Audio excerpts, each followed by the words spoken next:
सभी विद्यार्थियों को सुप्रभात। आज हम लोग का अध्ययन का पाठ है क्रिया। क्रिया किसे कहते हैं? क्रिया जिस शब्द से किसी काम का करना या होना समझा जाए उसे क्रिया कहते हैं। यह एक विकारी शब्द है। विकारी का मतलब वह रूप में परिवर्तन हो सकता है जिसका रूप लिंग, वचन और पुरुष के अनुसार बदलते हैं। पूर्ण विराम। फिर से, किसी काम के करने या होने का बोध हो उसे क्रिया कहते हैं। क्रिया करना, ठीक है।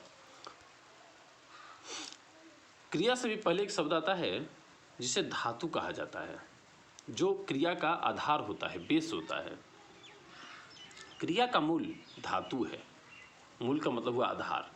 धातु क्रिया पद के उस अंश को कहते हैं। अंश का मतलब हुआ हिस्सा, जो किसी क्रिया के प्रायः सभी रूपों में पाया जाता है। जैसे खाना, खाना क्रिया हुआ, लेकिन खा जो उसका मूल है धातु हुआ। स्पष्ट हो गया ना? पढ़ना क्रिया है जबकि पढ़ धातु है। लिखना क्रिया है जबकि लिख धातु है। हंसना, हंसना क्या है? क्रिया है जबकि हंस धातु है। स्पष्ट हो गया ना? धातु और क्रिया में अंतर। ध्यान देना, क्रिया के अंत में ना आता है जबकि धातु के अंत में ना नहीं आता है। अब इसका मतलब ये नहीं हुआ कि नाना के अंत में ना है तो क्रिया हो गया, नहीं, गलत। पटना के अंत में ना है तो क्रिया हो गया, नहीं। पटना संज्ञा है क्योंकि यह एक शहर का नाम है। नाना संज्ञा है क्योंकि ये आपके मम्मी के पिताश्री हैं। तो ये ध्यान देना होगा। कुछ ऐसे भी शब्द हैं जिनका अंत में ना है लेकिन वह क्रिया नहीं है। अब हम लोग चलेंगे धातु के भेद। व्युत्पत्ति या शब्द निर्माण की दृष्टि से धातु के दो भेद हैं, मूल धातु और यौगिक धातु। मूल धातु किसे कहते हैं? यह स्वतंत्र होती है, दूसरों पर आश्रित नहीं होती है। स्पष्ट हो गया ना? जैसे खा, देख, पी, हंस, खेल, दौड़, पढ़, लिख इत्यादि। यौगिक धातु क्या है? यह किसी प्रत्यय के युग से बनती है। जैसे खिला, ध्यान देना, खिल नहीं खिला।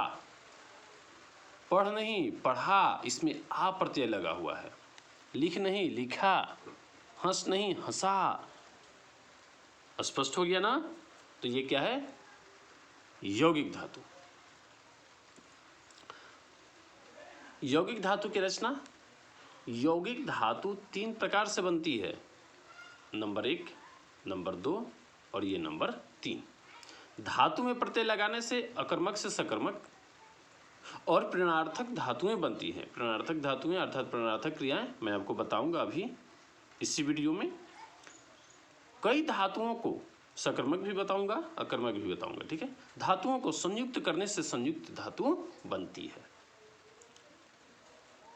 तीसरा है संज्ञा या विशेषण से नाम धातु बनती है। चलते हम लोग प्रेरणार्थक क्रिया। प्रेरणार्थक क्रिया क्या है?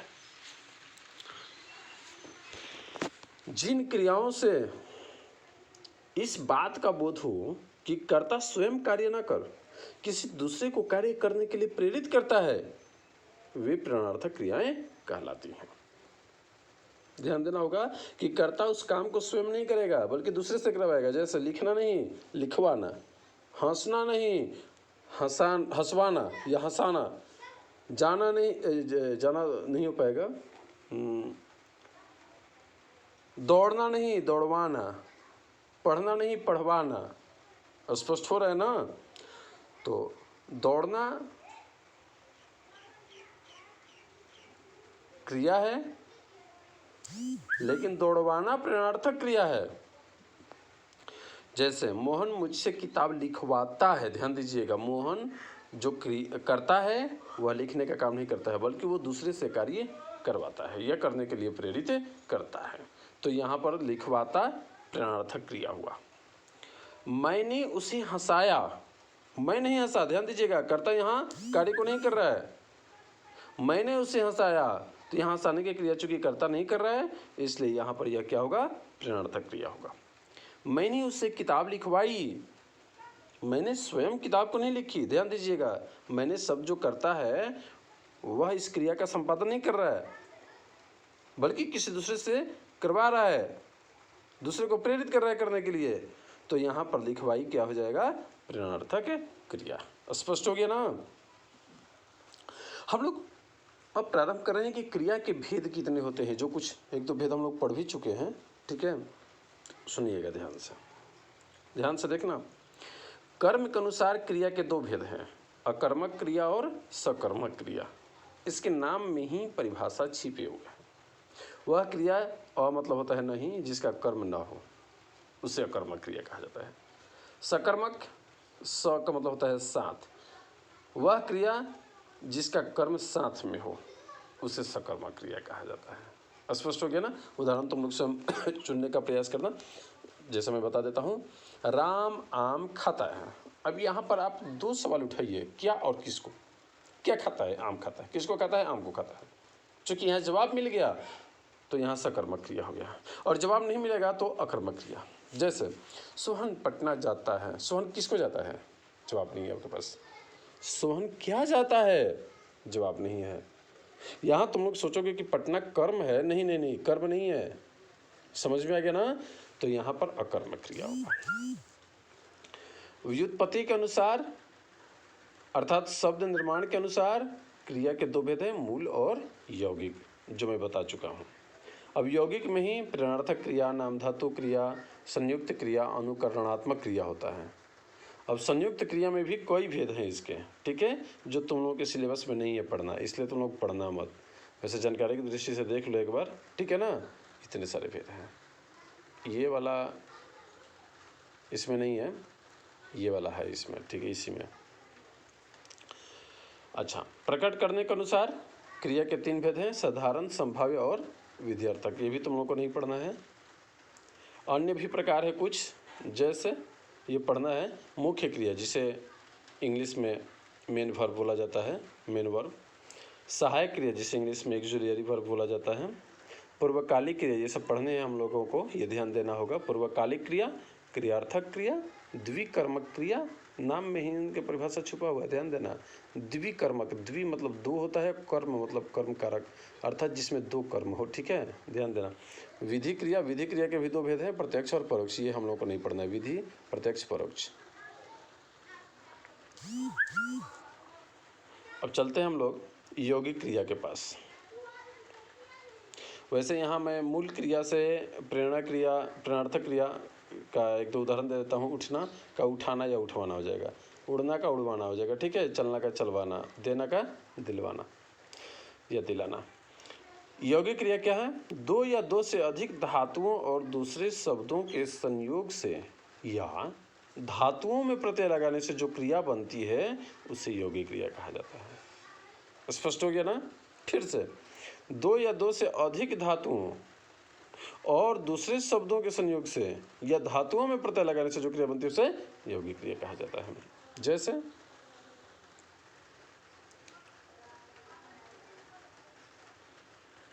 जैसे वह टहलने के लिए गया, किसके लिए गया, टहलने के लिए गया। वह हंस कर कहा, कैसे कहा, हंस कर कहा, तो हंस कर कहा क्या हो जाएगा, संयुक्त क्रिया। वह चोरों को दौड़ कर पकड़ा, तो दौड़ कर पकड़ा, यहाँ पर दो क्रिया संयुक्त है, संयुक्त क्रिया। नाम धातु क्या है, जो धातु संज्ञा या विशेषण से बनती है उसे नाम धातु कहते हैं। फिर से, जो क्रिया संज्ञा या विशेषण से बनती है, जैसे संज्ञा हाथ है, हाथ संज्ञा है, पता है ना सबको, तो हाथ से हथियाना बन गया। जैसे वह उसका बैग हथिया लिया, वह उसका पर्स हथिया लिया, वह उसकी ज़मीन हथिया लिया, ठीक है, तो हथियाना क्या हो जाएगा, नाम धातु। जैसे बात, तो बतियाना हो जाएगा, वह बतियाता है, तो बतियाता है क्या हो गया, नाम धातु। विशेषण से भी बनता है, ठीक है, जैसे चिकना से चिकनाना, गरम से गरमाना, तो ये क्या हो जाएगा, नाम धातु। अच्छा, सकर्मक क्रिया क्या है मैं पहले बता चुका हूँ, फिर से एक बार बता देता हूँ। सकर्मक क्रिया उसे कहते हैं जिसका कर्म हो या जिसके साथ कर्म की संभावना हो। ध्यान देना होगा, इसमें हिंदी में संभावना होता है, इंग्लिश में संभावना नहीं होता। इंग्लिश में अगर प्रेजेंट टाइम, अगर उस सेंटेंस में ऑब्जेक्ट हो, कर्म हो, तभी उसे हम ट्रांजिटिव वर्ब मानेंगे, लेकिन हिंदी में ऐसा नहीं है। हिंदी में अगर कर्म नहीं भी है, उसके आने की संभावना है, तो भी हम उसे सकर्मक मानते हैं। ठीक है, जैसे मैं खाता हूँ, तो इसमें खाता सकर्मक क्रिया माना जाएगा। वही अगर आप अंग्रेजी में जाते हैं आई इट, तो उसमें ट्रांजिटिव नहीं माना जाएगा, इन ट्रांजिटिव माना जाएगा। वही आई इट ए मैंगो हो जाएगा, तो उसमें ट्रांजिटिव माना जाएगा, क्योंकि वहाँ मैंगो ऑब्जेक्ट है। जिस क्रिया के व्यापार का संचालन तो कर्ता से हो, पर जिसका फल या प्रभाव किसी दूसरे व्यक्ति या वस्तु अर्थात कर्म पर पड़े, ठीक है ना, तब वह क्रिया सकर्मक क्रिया कहलाती है। जैसे वह गाता है तो क्या गाता है, कुछ ना कुछ जरूर गाता होगा, गीत गाता होगा, गाना गाता होगा, कुछ तो जरूर गाता होगा। ठीक है, तो यहाँ पर उसकी संभावना है, इसलिए यह सकर्मक क्रिया। वह गीत गाता है या गीत गाती है, ठीक है, तो यहाँ भी क्या है, सकर्मक। दोनों में सकर्मक क्रिया ही है। अकर्मक क्रिया और मतलब नहीं होता है जिन क्रियाओं का व्यापार तथा कर्म न हो और कर्म की संभावना भी नहीं हो और फल कर्ता पर हो, वे अकर्मक क्रिया कहलाते हैं। जैसे श्याम सोता है, क्या सोता है, किसको सोता है, इसका जवाब नहीं है आपके पास। जवाब नहीं है तो निश्चित रूप से यह अकर्मक क्रिया है। ध्यान दीजिएगा, अकर्मक सकर्मक क्रिया पहचानने का सबसे अच्छा मूल मंत्र है ये। कौन सा मंत्र है, वहां आप सवाल करें, क्या, किसको। अगर जवाब मिल जाता है तो सकर्मक, जवाब नहीं मिलता है तो अकर्मक। स्पष्ट हो गया ना। देखिए यहाँ पर मैं लिखकर समझा रहा हूँ। सकर्मक और अकर्मक की पहचान के लिए क्या, किसे, किसको आदि प्रश्न करने पर कहाँ नहीं जोड़ना होगा। ठीक है, ये ध्यान देना होगा। किसने नहीं जोड़ना होगा, ये ध्यान देना होगा। क्या किसको, ये दो शब्द विशेष रूप से उत्तर मिल जाए तो सकर्मक क्रिया और उत्तर न मिले तो अकर्मक क्रिया। एक उभयविध धातु होता है। जिन धातुओं का प्रयोग अकर्मक और सकर्मक दोनों रूपों में होता है। उभय का मतलब होता है दोनों, अविध का मतलब विधि, अर्थात दोनों तरीके से, दोनों रूप में। ठीक है, उसे उन्हें उभयविध धातु कहा जाता है। जैसे उसका सिर खुजलाता है, यहाँ अकर्मक क्रिया है। वह अपना सिर खुजलाता है, ठीक है, ध्यान दीजिएगा, सकर्मक क्रिया है। दोनों में सिर है, लेकिन इसमें अकर्मक, यहाँ पर कर्म के रूप में नहीं है। उसका सिर खुजलाता है, सिर अपने आप खुजलाता है, वह उसको खुजला नहीं रहा है, यहाँ पर कर्ता नहीं है, ध्यान दीजिएगा, इसलिए कर्म नहीं है, इसलिए अकर्मक हुआ। वह अपना सिर खुजलाता है, किसको खुजलाता है, सिर को। क्या खुजलाता है, सिर खुजलाता है अपना सिर, सकर्मक क्रिया होगा। तो खुजलाना क्या है, अकर्मक और सकर्मक दोनों, अर्थात इसे उभयविध धातु कहेंगे। वह लजा रही है, वह लजा रही है, क्या लजा रही है, जवाब नहीं है। किसको लजा रही है, जवाब नहीं है, अकर्मक क्रिया। वह तुम्हें लजा रही है, प्रश्न करो, किसको लजा रही है, तुमको। ठीक है, यह जवाब मिल गया तो सकर्मक क्रिया। एक होता है द्विकर्मक क्रिया। वे क्रियाएं जो दो कर्म वाली हों। ध्यान दीजिए, शब्द विघटन कीजिए। द्वि मतलब दो और कर्म का मतलब तो जानते ही हो, तो जिसमें दो कर्म वाली हो, ठीक है, वे क्रियाएं जो दो कर्म वाली हो द्विकर्मक क्रिया कहलाती है। जैसे मैं लड़के को वेद पढ़ाता हूँ, यहाँ सवाल कीजिए क्या पढ़ाते हैं, वेद। किसको पढ़ाते हैं, लड़के को। यहाँ दोनों के जवाब मिल रहा है, अर्थात यहाँ दो कर्म कारक है, दो कर्म है, ठीक है, यहाँ दो कर्म है, इसलिए पढ़ाता क्या हो जाएगा, द्विकर्मक क्रिया हो जाएगा। राम श्याम को पुस्तक देता है, क्या देता है, पुस्तक। किसको देता है, श्याम को देता है, तो यहाँ पर देना अर्थात देता है क्या हो जाएगा, द्विकर्मक क्रिया। संयुक्त क्रिया, जो क्रिया दो या दो से अधिक धातुओं के मिलने से बनती है उसे संयुक्त क्रिया कहते हैं।